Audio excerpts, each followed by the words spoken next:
지금부터 내가 해주는 얘기 들어주겠니? 할렐루야. 2020년의 마지막 주일 월요일 새벽입니다. 오늘도 하나님께 마음을 다해서 감사의 마음으로 예배하겠습니다. 하나님은 너를 만드신 분이란 찬양 1절만 올려드립니다. 하나님은 너를 만드신 분, 너를 가장 많이 알고 계시며, 하나님은 너를 만드신 분, 너를 가장 깊이 이해하신단다. 하나님은 너를 지키시는 분, 너를 절대 포기하지 않으며, 하나님은 너를 지키시는 분, 너를 쉬지 않고 지켜보신단다.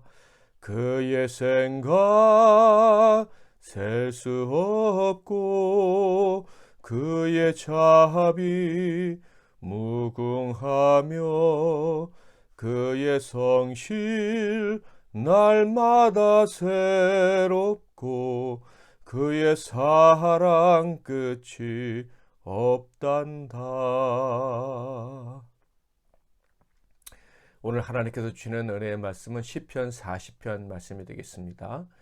1절부터 17절 말씀 중에서 5절까지만 봉독해 드리겠습니다. 내가 여호와를 기다리고 기다렸더니 귀를 기울이사 나의 부르짖음을 들으셨도다. 나를 기가 막힐 웅덩이와 수렁에서 끌어올리시고 내 발을 반석 위에 두사 내 걸음을 견고하게 하셨도다. 새 노래 곧 우리 하나님께 올릴 찬송을 내 입에 두셨으니 많은 사람이 보고 두려워하여 여호와를 의지하리로다. 여호와를 의지하고 교만한 자와 거짓에 치우치는 자를 돌아보지 아니하는 자는 복이 있도다. 여호와 나의 하나님이여, 주께서 행하신 기적이 많고 우리를 향하신 주의 생각도 많아 누구도 주와 견줄 수가 없나이다. 내가 널리 알려 말하고자 하나 너무 많아 그 수를 셀 수도 없나이다. 아멘. 오늘은 하나님을 기다리는 마음, 하나님을 기다리는 마음이란 제목으로 하나님 말씀을 상고하겠습니다. 다윗의 고백인 시편 40편은 이렇게 시작이 됩니다. 내가 여호와를 기다리고 기다렸더니 귀를 기울이사 나의 부르짖음을 들으셨도다. 이 구절 한 구절을 통해서도 우리는 많은 생각을 할 수 있는데, 이 구절을 통해서 특별히 인정해야 되고 인정할 수밖에 없는 것은 바로 기다리고 기다리는 것이 신앙이다라는 거예요. 우리의 신앙생활은 기다림의 연속이어야 된다는 것이죠. 여기서 기다리고 기다렸다라는 말은요, 나는 오직 기다리기만 했다 이런 뜻이에요. 그러니까 다윗의 신앙생활의 전부가 기다림이다 라고 해도 과언이 아니었다라는 말씀이죠. 여러분은 이 다윗의 마음을 이해할 수 있겠습니까? 저는 충분히 이해할 수가 있습니다. 뿐만 아니라 그의 고백에 전적으로 동의합니다. 왜 동의할 수밖에 없습니까? 2절에 그 이유가 있죠. 나를 기가 막힐 웅덩이와 수렁에서 끌어올리시고 내 발을 반석 위에 두사 내 걸음을 견고하게 하셨도다. 하나님만이 저를 그리고 다윗을 기가 막힐 웅덩이에서 건지실 수 있는 분이시기 때문에 그렇습니다. 하나님만이 다윗을, 저를 그리고 여러분을 수렁과 웅덩이에서 건지셔서 반석 위에 세워주실 수 있는 분이시기 때문에 그래요. 흔들리던 걸음을 굳게 해주시고 당당히 걸어가게 해주실 수 있는 분은 주님밖에 없기 때문입니다. 이것을 또 다르게 표현하면 하나님을 기다려야 되는 또 다른 이유이기도 한데요. 바로 우리는 늘 수렁과 웅덩이에 빠지기 때문입니다. 기가 막힐 웅덩이와 수렁은요, 황폐한 곳이다 라는 의미예요. 그러니까 하나님께서 우리를 이 황폐한 땅에서 건져주실 수 있는 분인데, 우리는 이 황폐한 곳에 너무나도 자주 빠지게 된다라는 거예요. 황폐한 곳에서 건져주실 분은 하나님밖에 없고, 또 자주 빠짐에도 불구하고 귀찮다고 하지 않고 건져주실 분도 하나님밖에 없기 때문에 하나님을 기다릴 수밖에 없다는 거예요. 한번 하나님이 건져주시면, 그래서 반석 위에 세워주시면, 걸음을 견고하게 하시면 늘 그 상태를 유지할 수 있으면 좋겠는데 우리에게는 그런 능력이 없습니다. 다윗에게도 없었어요. 12절과 17절을 볼까요? 수많은 재앙이 나를 둘러싸고 나의 죄악이 나를 덮침으로 우러러 볼 수도 없으며 죄가 나의 머리털보다 많음으로 내가 낙심하였음이니이다. 17절. 나는 가난하고 궁핍하오나 주께서는 나를 생각하시오니 주는 나의 도움이시오 나를 건지시는 이시라. 나의 하나님이여 지체하지 마소서. 죄가 머리털보다 많아서 늘 낙심할 수밖에 없다. 마음이 황폐해진다라는 것입니다. 여러분, 사실 그렇지 않습니까? 어제 사람들에게 희망이 있는 모습, 밝은 모습 보여줬는데 오늘 그 모습 계속 보여줘야 되는데 그렇게 할 수 없을 것 같은 때가 많지 않습니까? 죄 때문에, 이 죄가 머리털보다 많아서 우리는 어떤 좋은 상태를 계속 유지할 힘이 없고요. 늘 황폐한 곳에 너무 쉽게 떨어지는 자신을 경험하게 됩니다. 게다가 가난하고 궁핍하다라고 다윗은 고백하는데요. 이 말은요, 힘이 부족하고 또 이 어려움을 극복해낼, 오직 하나님만 의지하고 멋지게 살아갈 이 결연할 의지가 부족하다, 이런 얘기입니다. 그러니까 하나님께서 우리를 보실 때 건져주시면 또 빠지고 살려주시면 또 죽을까 벌벌 떨고, 죄와 연약함 때문에 늘 흔들리고 늘 실수하고 좌절하는 우리의 모습을 하나님이 보실 수밖에 없는 거예요. 그런데 놀라운 것은 이렇게 정함이 없는 자, 이렇게 부족한 자가 그렇게 넘어질 때마다, 함정에 빠질 때마다 기다리면 하나님이 반드시 우리를 건져주신다, 또 살려주신다, 또 반석 위에 두시고 또 걸음을 견고하게 하신다라는 거예요. 심지어 새 노래를 부르게 하시고 사람들에게 두려움의 대상이 되기까지 하신다. 3절. 새 노래 곧 우리 하나님께 올릴 찬송을 내 입에 두셨으니 많은 사람이 보고 두려워하여 여호와를 의지하리로다.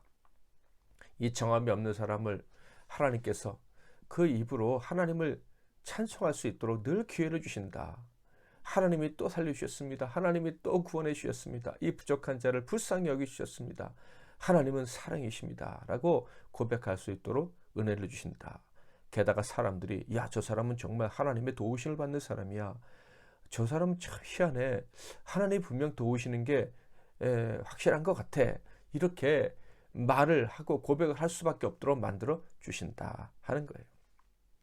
그러니까 기다린다, 이 말은 기다리는 것밖에 할 수 있는 게 없습니다 라는 이 말은 어떻게 보면 불행한 사람의 고백처럼 보이기도 하고, 어떻게 보면 참 힘든 인생을 걸어가는 사람의 지리한 일처럼 느껴질 수도 있지만 이것은 결코 그런 게 아니에요. 지루하고 힘든 일이 아닙니다. 평생 하나님을 기다릴 수 있다. 이것은요, 복인 거예요. 특권인 것입니다. 늘 넘어지는 사람이 다시 살 수 있는 기회를 늘 가지고 산다라는 의미이기 때문에 그렇습니다. 4절 5절을 볼까요? 여호와를 의지하고 교만한 자와 거짓에 치우치는 자를 돌아보지 아니하는 자는 복이 있도다. 여호와 나의 하나님이여, 주께서 행하신 기적이 많고 우리를 행하신 주의 생각도 많아 누구도 주와 견줄 수가 없나이다. 내가 널리 알려 말하고자 하나 너무 많아 그 수를 셀 수도 없나이다. 문제에서 완전히 벗어났다라고 하는 이 거짓말에 나는 동의할 수 없다. 나는 문제에서 다 벗어나서 나는 자유로워 라고 말하는 이 거짓말을 할 수 없다라는 거예요. 그런데 나는 늘 문제가 있습니다. 나는 그래서 어려움 겪습니다 라고 고백하는 자가 뭐라고요? 복이 있다라는 거예요. 문제가 있기 때문에 늘 주님을 기다릴 수밖에 없다라고 말하는 자가 복이 있는 사람이다 라는 거예요. 사랑하는 성도 여러분, 우리는 부족하고 늘 넘어지지만 주님을 기다릴 수 있습니다. 그것이 특권이라는 것, 그것이 복이라는 것을 늘 기억할 수 있기를 바랍니다. 우리가 사랑하는 사람들을 실망시킬 수 있고 우리 자신에게도 굉장히 실망스러운 느낌을 가질 수 있지만 우리가 주님을 기다리면 우리는 극복할 수 있습니다.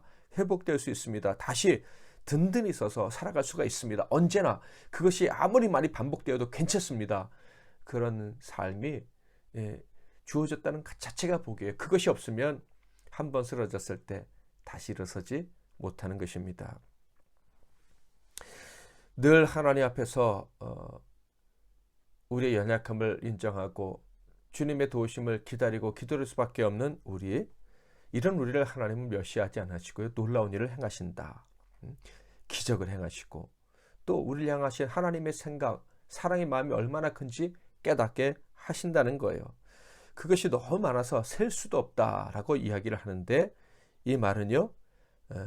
하나님의 사랑과 비교할 수 있는 것은 아무것도 없다 이런 뜻입니다. 그러니까 하나님으로 인해서 이 든든함, 하나님으로 인해서 느끼는 이 든든함은 이 세상 그 어디서 찾을 수 없다 이런 얘기예요. 다윗은 그것을 자랑하고 싶다라는 거예요.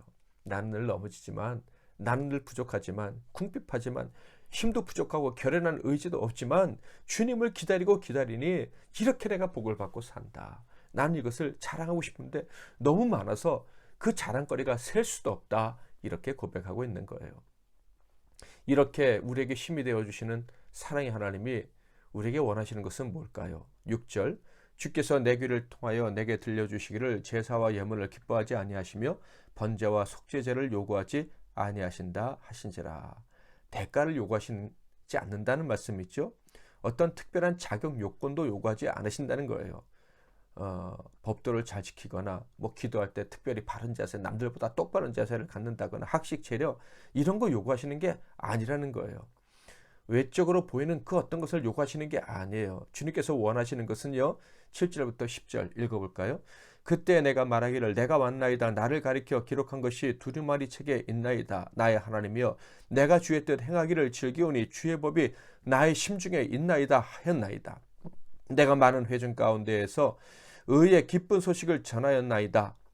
여호와여 내가 내 입술을 닫지 아니할 줄을 주께서 아시나이다. 내가 주의 공의를 내 심중에 숨기지 아니하고 주의 성실과 구원을 선포하였으며 내가 주의 인자와 진리를 많은 회중 가운데에서 감추지 아니하였나이다.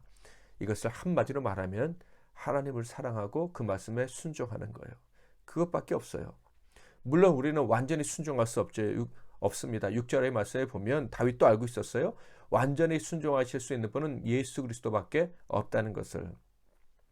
그렇지만 하나님은요, 우리가 순종하려는 열망을 가지고 이 부족하지만 갈급한 심령을 가지고 은혜를 구하면서 가난한 마음으로 순종하려고 애쓰는 거, 그것만으로도 충분하다고 여기신다는 거예요.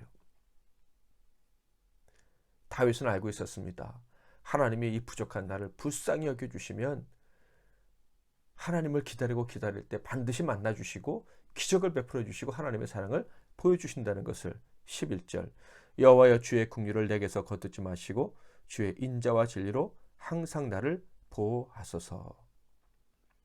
능력도 부족하고 결연할 의지도 없는 저와 여러분이 하나님을 기다리고 기다릴 때 하나님께서 긍휼을 베풀어 주시고 인자와 진리로 우리를 이끌어 주시기를 축복합니다. 그래서 늘 주님을 자랑하며 살 수 있기를 축복합니다. 세상에서 어떤 사람을 기다린다고 할 때 끝까지 기다릴 수 있다면 바로 사랑하기 때문일 것입니다. 사랑하니까. 다른 것을 기다린다, 다른 사람을 기다린다는 것은 상상할 수도 없으니까 오직 그 사람만 기다리기로 결정했다. 이것은 그 사람만 사랑하는 거죠. 사랑할 때만 정말 끝까지 기다릴 수가 있는 거예요. 하나님은 우리를 너무나도 사랑하시고 모든 환난에서 건지시고 긍휼을 베풀어 주시고 복 주시기를 원하시는 분입니다. 그러므로 그가 원하시는 것은 우리의 마음인 거예요. 하나님만을 사랑해서 하나님만을 의지해서 하나님만을 기다리는 마음, 하나님을 기다리고 기다리는 마음, 하나님 외에는 내가 기다릴 사람이 없어요 라는 그 고백으로 기다리는 그 마음을 하나님이 원하시는 거예요.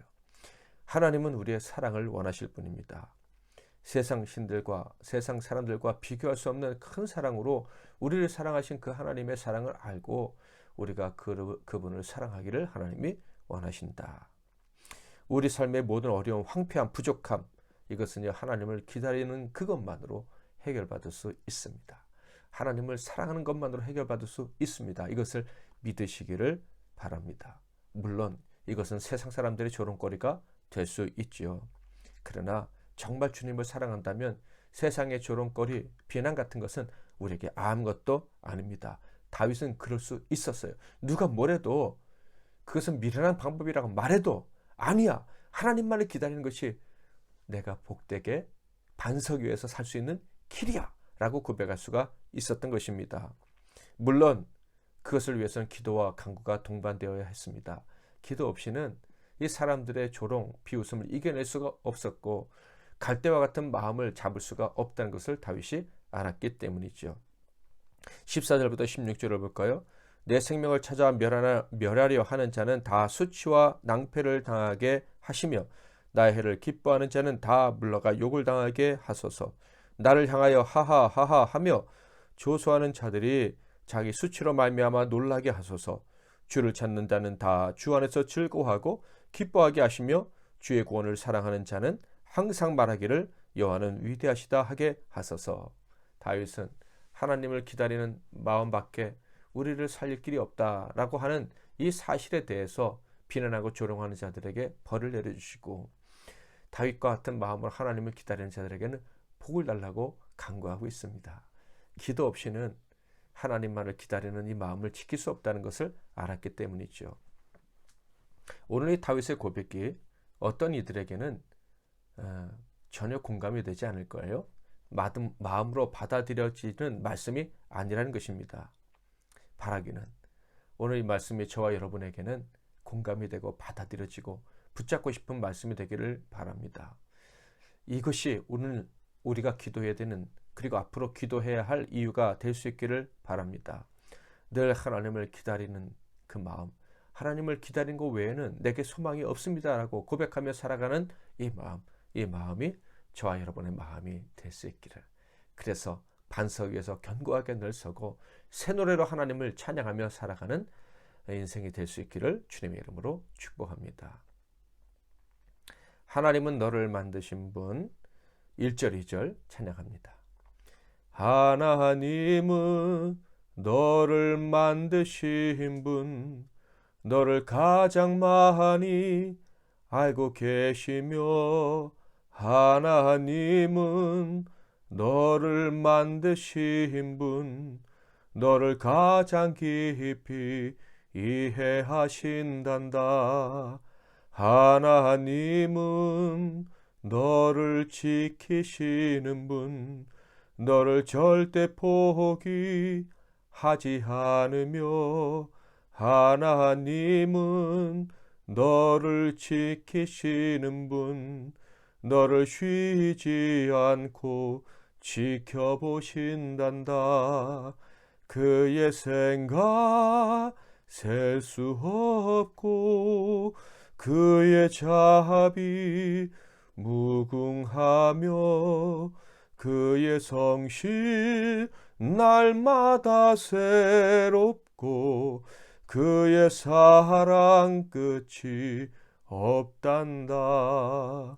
하나님은 너를 원하시는 분, 이 세상 그 무엇 그 누구보다 하나님은 너를 원하시는 분, 너와 같이 있고 싶어 하신단다. 하나님은 너를 인도하는 분, 광야에서도 폭풍 중에도 하나님은 너를 인도하는 분, 푸른 초장으로 인도하신단다. 그의 생각 셀 수 없고 그의 자비 무궁하며 그의 성실 날마다 새롭고 그의 사랑 끝이 없단다. 하나님의 사랑이 믿어지십니까? 믿음으로 하나님을 기다리고 기다리는 저와 여러분은 복된 분입니다. 하나님을 끝까지 기다릴 수 있는 믿음 달라고 오늘 기도하겠습니다. 또한 여러분의 가지고 오신 모든 기도 제목들 하나님께 아뢰시고 12월의 마지막 주 멋지게 승리하시기를 바랍니다. 제가 잠깐 먼저 기도하겠습니다. 하나님만이 우리의 소망이십니다. 하나님을 기다리고 기다립니다. 이것 외에는 우리에게 희망이 없습니다. 이 놀라운 비밀을 알게 해주셔서 감사합니다. 오늘도 주님을 기다리며 바라며 하루를 시작하는 이 복된 종들에게 하나님의 자비하심과 긍휼하심을 베풀어 주시옵소서. 예수 그리스도의 이름으로 기도하옵나이다. 아멘.